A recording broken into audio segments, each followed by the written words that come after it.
Mr. President of the European Council, dear Antonio,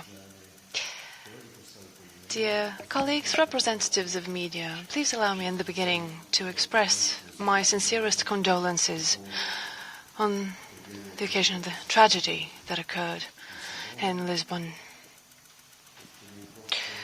Mr. Costa, for 3 mandates, was the mayor of Lisbon, so I understand how close to his heart and to us this human tragedy is.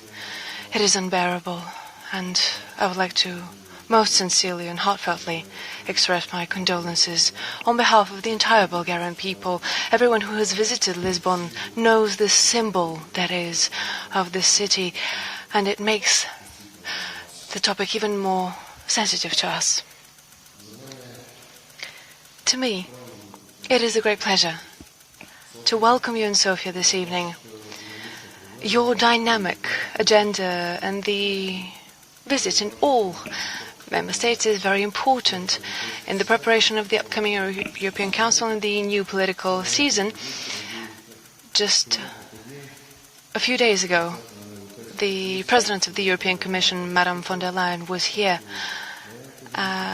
Both her visit and your visit to Bulgaria are an important part of the expression of solidarity of the member states and the unity of all members of the EU on important topics of the European agenda. And one of the most important topics is notably the European security architecture, considering the fact that security is the foundation on which we base the prosperity and well-being of our union.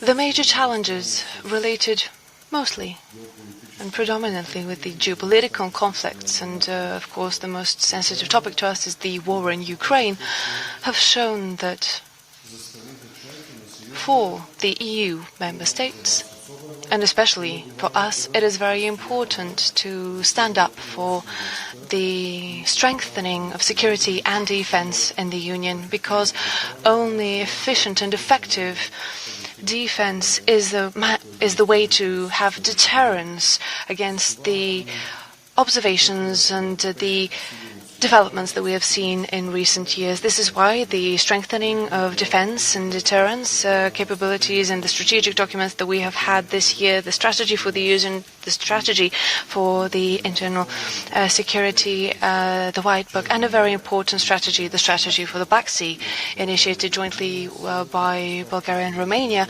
are the preconditions for the development of such an architecture of security and defense in the Union, that through the strengthening of the capacity of the defense industries in the member states will allow to strengthen the Union to be prepared to face the challenges of tomorrow. We have undertaken the necessary steps to strengthen and enforce our investments in key military areas, and we're planning important joint projects with other member states on the acquisition of systems, especially in the field of anti-air and anti-missile protection, unmanned aerial equipment and vehicles and others. Today, at the Coalition of the Willing format, and just now, recently with you, mere minutes ago, we managed to discuss the situation in Ukraine and the significant impulse with the investments of President Trump and the United States, that in the process of reaching long-lasting and sustainable peace of key importance, the end result is important to us: stability and prosperity in Ukraine. For this is a precondition for prosperity and peace in Europe as a whole. We also managed to talk about security in the Black Sea region. The fact that security in the Black Sea region is an important precondition for security in Europe as a whole, and not only the Black Sea basin, is very important for connectivity, for energy independence, for the aggression. The aggression has shown these risks. With trade and humanitarian safety and security, they are an important tool for pressure. And the Black Sea cannot be considered as isolated as a basin, but it is an indelible part of the broader European system for security. In this regard, I have stated the significant unused potential, and Bulgaria will stand up for its decision to build a Black Sea security organization in joint efforts with Romania and Turkey. We have also discussed the Western Balkans that remain a priority for us. Bulgaria, since its presidency of the Council of the European Union, has very clearly stated that the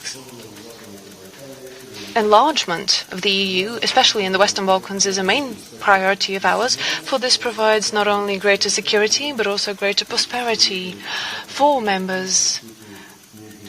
EU member states and for the Western Balkan countries that are our neighbors in our neighborhood. In terms of the Republic of North Macedonia, our position remains unchanged. The only path forward is in the implementation of the European consensus dated July 2022, with no opportunities for revisions. The sensitive topic of the Middle East, especially considering the humanitarian crisis, desires and presupposes active advancements and activity on behalf of the EU that we have proven. We stand up for development of an improvement of the humanitarian situation in the Middle East and Gaza. And the transatlantic relations also remain very important. Our relations with the US and Canada are of decisive importance for the security and prosperity on both sides of the ocean. Cooperation in the field of security, new developments in technology and energy, as well as a major commitment of the US and Canada in the Black Sea and Western Balkan regions are important for our security and prosperity.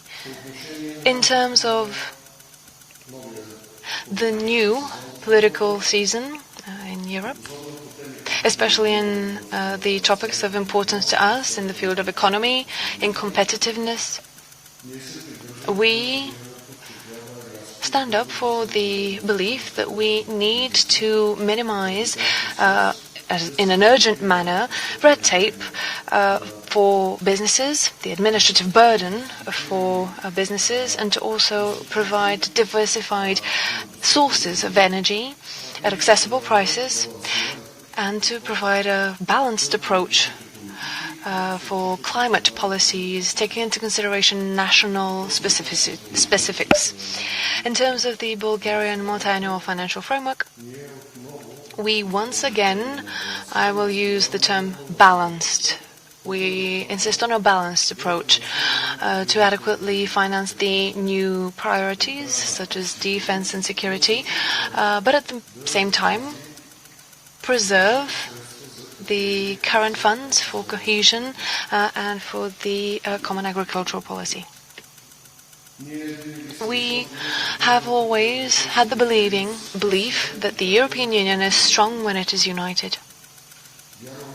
We believe that the enlargement, in practice, in the decision-making with a qualified majority, especially in security policy, external policy, and policies related and issues related to the enlargement, would weaken the political strength and importance of European decisions. So this is why Bulgaria has been supporting the qualified majority decision implementation in this field.